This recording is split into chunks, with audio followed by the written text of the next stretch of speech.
What did you make of what Benjamin Netanyahu had to say? So I think he said a lot. He had a long speech. And what I will point out is that there's a lot of media reporting about the protests outside, the protests inside, and the handful of Democratic Congress people that boycotted the session. But what I will say is this. Firstly, this was an invitation by the Speaker of the House to Prime Minister Netanyahu, which he accepted. Prime Minister Netanyahu has addressed Congress before, and he's one of the leaders that's addressed Congress the most in his time and his tenure. So I think it's important to note that the significant majority of both houses of Congress were steadfastly behind Netanyahu, the state of Israel, and also what he had to say today. So I think that should not be missed in all of the whitewashing of this, of the reporting. Yes, Democrats boycotted. Yes, Rashida Tlaib decided that she would be, tried to dramatize it and take the spotlight away from him. But I do think it is important to reiterate that the alliance between the two is very strong. It has had challenges over the past couple of weeks and months, and may go through more challenges indeed in the future leading up to the general election. But from what I saw in the number of standing ovations that he received, there's no doubt that there is significant support for Benjamin Netanyahu, but most importantly, the state of Israel. Benjamin Netanyahu is set to meet Joe Biden on Thursday, Donald Trump on Friday. Can you talk to us about how important the US election is in terms of its relationship with Israel? So I think he's also meeting with Vice President Kamala Harris on Thursday, which I think is critically important. Now, I do note that she was not in the chamber during the speech a couple of hours ago.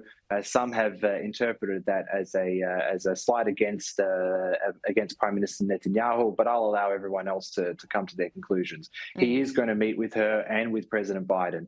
So before I get on to Trump, just a quick word about what we can expect if there is a smooth transition from President Biden to Vice President Kamala Harris as the presumptive nominee.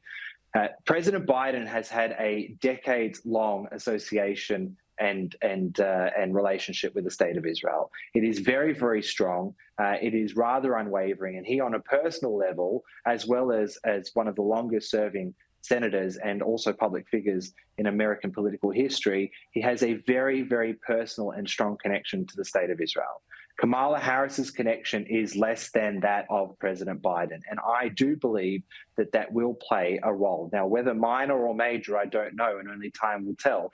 My assumption is that she will try and toe the line of the previous 3.5 years of the administration, and you won't see a massive departure on policy vis-a-vis Israel. However, I do have my concerns that the lacking of that personal investment that President Biden has with Israel, and that historical connection that he has, and the fact that Vice President Harris's connection is not that strong, I do have concerns that if there is going to be a slight departure, that departure is going to be against Israel as opposed to in favor of Israel. The importance of the Trump meeting is obvious. The polls show that he's in a very strong position coming up to November, and he's had a pre-existing relationship with Benjamin Netanyahu before. Now, we will all remember how close they were when they were in office together.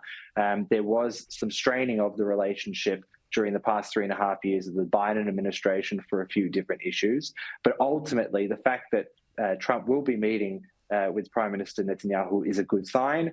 And let's not forget that one of the largest achievements in American foreign policy history, at least since the turn of the century, was the Abraham Accords. And that Abraham Accords brought normalization and peace between Israel and a handful of Arab countries, namely Bahrain, the United Arab Emirates, Morocco, and Sudan. Now, we cannot underestimate the importance of such alliances, and I think that Netanyahu touched on this during his speech. The hope is that any presidency, whether or not that's President Harris or President Trump, will use the Abraham Accords as a foundation to what can grow in the region to create a much safer environment for what's going on there. An Israel-Arab alliance that takes the nefarious actors, namely Iran and the regime and its proxies, and make sure that united, they can all fight the struggle together. And there was evidence of that clearly on April the 14th, when Iran launched a barrage of cruise and ballistic missiles and attack drones into Israel. And they weren't just intercepted by Israel, the UK, and the United States. They were also intercepted with the assistance of Saudi Arabia and Jordan as well. So we're looking at a whole new potential for a regional stability agreement, and President Trump was able to do that with the Abraham Accords before, and the hope with Israel is that he'll be able to build on that in the future. It's so important that we factor that in as we look at the US election. Benjamin Netanyahu has indicated that negotiations with Hamas may be improving over a potential hostage release and ceasefire deal. What's the latest? So there's significant chatter over the past couple of weeks. There's been a lot of teams going here, there, from Israel to Doha, back to Cairo, and there's significant negotiations happening behind the scenes. My estimation is, and my hope is that we are inching closer to an agreement. There are a few very important sticking points. The patrol of the Egypt-Gaza border, where the majority of arms were smuggled, the ability of Israel to maintain security control and protection of its citizens, and also the amount of Palestinian prisoners who will be released in return for the Israeli hostages. So these are the things that are being ironed out now. There's no doubt within the Israeli politic there is a majority view that supports the hostage release deal. I will note that the Prime Minister works within a quirky system of government, which is unicameral and elected by proportional representation, which means that he has multiple coalition partners, which he has to balance and manage in terms of not just his agenda vis-a-vis the war, but his agenda overall. So whilst these moving parts keep moving, my hope is that there is progress towards it. The final thing that I'll say is that if President Biden is going to stay in power, which looks like he will until November, or until January, until the handover, it will be an important part of his legacy to get a win on the foreign policy stage. And if he is able to assist in getting a negotiated truce between Hamas and Israel for the release of the hostages, I think that he can consider that to be a bit of a win and to etch that into the end of his legacy as he's walking out the door. While these negotiations are taking place, families in northern communities in Israel that were forced to evacuate because of the war have been told that they're not able to return to school in their hometowns when school gets underway in September. And that is the reality for tens of thousands of families, isn't it? Gabriella, you raised such an important point, and unfortunately this is one of the very important stories that is missed with all the fog of war that we've been reporting since October 7. And there is, since Hezbollah started its launch of rockets and drone attacks in the north on October 8, the day after Hamas launched its genocidal attack into southern Israel, about 75 to 90,000 residents of the north, a 5-kilometre buffer zone between Lebanon and Israel, have been evacuated from their homes. And they've been living in temporary accommodation in hotels ever since the 8th of October.